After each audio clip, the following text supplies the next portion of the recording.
नमस्कार मंडळी, माझ्या नवीन ब्लॉगमध्ये तुमचे खूप खूप स्वागत। तर मी आज बनवणार आहे संध्याकाळच्या जेवणासाठी वरणबट्टी। वरणबट्टीचे पीठ मी भिजवून घेते,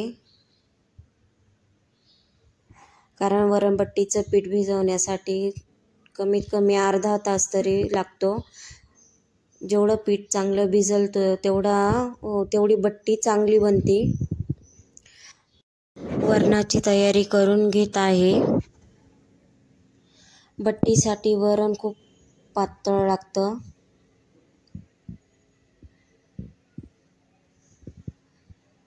आता मी कुकर लावून रेडी केला आहे। तोपर्यंत आता किचन साफ करून घेते।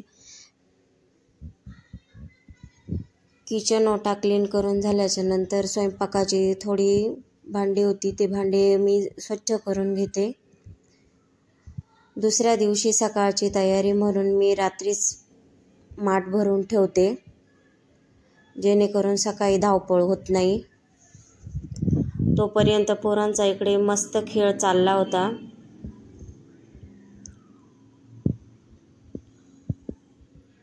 दुसरीकडे मी लगेच बट्टीचा कुकर लावून घेतला।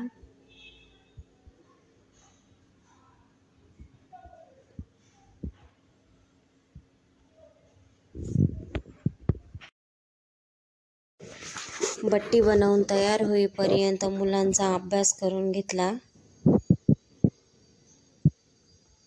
लाडक्या लेकीला छान असं सुंदरसं चित्र काढून दिलं, जेणेकरून ती तिच्या दादाला अभ्यास करून देईल, म्हणून तिला मी नादी लावायचा प्रयत्न केला।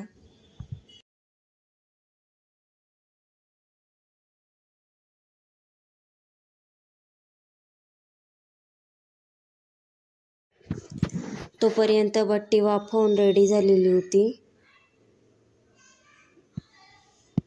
थोडी थंड झाल्याच्या नंतर मी छोटे छोटे काप करून घेतले। बघू शकता किती छान अशी जाळीदार बट्टी रेडी झालेली आहे।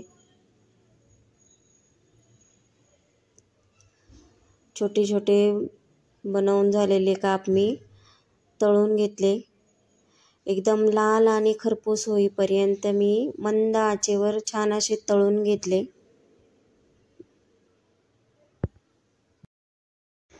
तर मंडळी, आपली बट्टी तळून होत आहे, तोपर्यंत आजचा व्हिडिओ कसा वाटला मला नक्की कमेंट करून सांगा। आणि चॅनलवर नवीन असाल तर चॅनलला सबस्क्राईब करा। तर तुम्ही बघू शकता खमंग आणि खुसखुशीत अशी बट्टी तळून रेडी आहे। तुम्ही पण एकदा बनवून बघा। कशी वाटली बट्टी एकदा मला नक्की कमेंट करून सांगा।